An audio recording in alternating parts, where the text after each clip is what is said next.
Get ready with me for কাঁচা বাজার। কাঁচা বাজারে যাওয়ার জন্য আমি কিভাবে করে রেডি হলাম সবকিছুই থাকছে কিন্তু আজকের ভিডিওতে। হ্যালো এভরিওয়ান, আসসালামু আলাইকুম। কি অবস্থা, সবাই কেমন আছেন? আমার নতুন আরেকটি ভিডিওতে আপনাদের সবাইকে ওয়েলকাম করছি। আজকে আমি যাব হচ্ছে কাঁচা বাজার করতে, তাই ভাবলাম যে একটা get ready with me video করে ফেলি। এটা আমার জীবনের প্রথম get ready with me video. তো প্রথমেই আমি ফেসের মধ্যে একটা ময়েশ্চারাইজার ক্রিম দিয়ে নিলাম। ময়েশ্চারাইজার ক্রিম তো ঘষা মাজা শেষ। এখন আমি ফেসের মধ্যে একটা fair and lovely Bibi cream use করবো। আসলে বাহিরে নর্মাল লুকের জন্য ফেয়ার অ্যান্ড লাভলি বিবি ক্রিমটাই আমার কাছে বেস্ট মনে হয়। যেহেতু বাজার করতে যাবো সো অনেক ভারী বেস করার কোনো প্রয়োজন নাই। সামান্য একটুখানি ফেয়ার অ্যান্ড লাভলি ক্রিম দিলাম এবং এটাকে আমি একদম আটা ময়দা সুজির মতো ফেসের মধ্যে সুন্দর মতো হালকা হালকা করে ব্লেন্ড করে নিব। ব্লেন্ড আমি হাত দিয়ে করবো, কোনো রকমের আমি ব্লেন্ডার ইউজ করছি না। আপনারা অনেকেই হয়তো ভাবতেছেন কি ব্যাপারে, কি ভগচক মেকআপ করতেছে, সবকিছু হাত দিয়ে ডলাডলি করতেছে। আরে ভাই, আমি ব্লেন্ডার থেকে হাত দিয়ে ডলাডলি করতে বেশি পছন্দ করে থাকি। বিবি ক্রিমটা ফেসের মধ্যে ঘষাঘষি করা শেষে এই যে দেখেন আমার কালা ফেসটা কিন্তু একদম সাদা হয়ে গেছে। এখন আরো সাদা বানানোর জন্য কি করতে হবে, ফেসের মধ্যে একটা পাউডার অ্যাপ্লাই করতে হবে। তো ভাবতেছিলাম কি পাউডার দেওয়া যায়, পরে ভাবলাম যে হাতের সামনে যেটা আছে ওইটাই লাগাই দিই। ছোটবেলা থেকে অনেকেই হয়তো পন্ডস এর এই চন্দন পাউডারটা দেখা বড় হয়েছেন। আমি নিজেও কিন্তু এই পাউডার দেখতে দেখতে বড় হয়েছে। আমার মা দাদিরাও মনে হয় এই পাউডার ব্যবহার করতো, আর আমি বড় হয়ে আমি নিজেও এই পাউডার ব্যবহার করি। তো বেশি করে পাউডার নিয়ে ফেসের মধ্যে একেবারে লাগাই নিতেছে, একেবারে সাদা ভূতের মতো হয়ে যেতেছি। আরে ভাই দাঁড়ান দাঁড়ান, ভয় পায়েন না। এটা মুখের মধ্যে ভালো মতো ব্লেন্ড করলে আর ভূতের মতো লাগবো না, তখন একদম সুন্দরী নায়িকা পরিমণির মতো লাগবো। তো এই যে ফেসের মধ্যে কিন্তু সুন্দর মতো ব্লেন্ড করা হয়ে গেছে। এখন ফেসের মধ্যে আরো কিছু লাগাইতে হবে। কি লাগাবো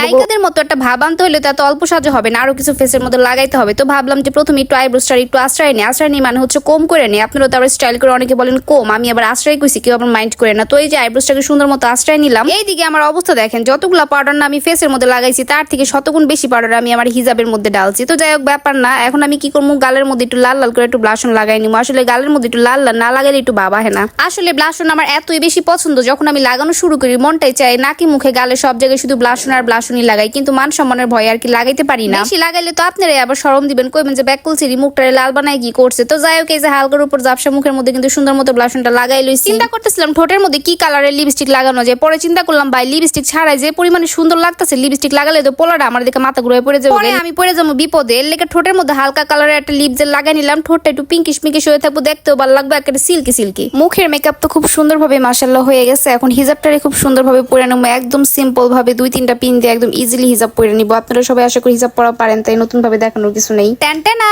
এই তো আমি কাঁচা বাজার করতে যাওয়ার জন্য একদম রেডি। ও একটা জিনিস তো পরেই নেই, যেটা আমার অনেক বেশি ইম্পর্টেন্ট, আমার চশমা। চশমা ছাড়া তো আমি একদম অচল। তো চশমাটা সুন্দর মতো পরে নিলাম, আর এই যে এখন হচ্ছে আমি একদম প্রপারলি রেডি হয়ে গেছি। তো এবার আপনারা কমেন্ট করে জানান যে আমাকে দেখতে কেমন লাগছে। কাঁচা বাজার করতে যাওয়ার জন্য কি আমার লুকটা একদম পারফেক্ট আছে কিনা। আসলে ভিডিওটা একটু ফানি ভাবে করার চেষ্টা করেছি, আশা করছি আপনাদের কাছে ভিডিওটা ভালো লেগেছে। এরকম নতুন নতুন ভিডিও পেতে অবশ্যই আমার পেজটিকে ফলো দিয়ে রাখবেন, ভিডিওতে লাইক কমেন্টস করবেন, আর প্রিয়জনদের সাথে কিন্তু অবশ্যই আমার ভিডিওটাকে শেয়ার করে দিবেন। সো আজকের মতো এখানেই বিদায় নিচ্ছি, দেখা হবে অন্য কোনো ভিডিওতে। আল্লাহ হাফেজ, আসসালামু আলাইকুম।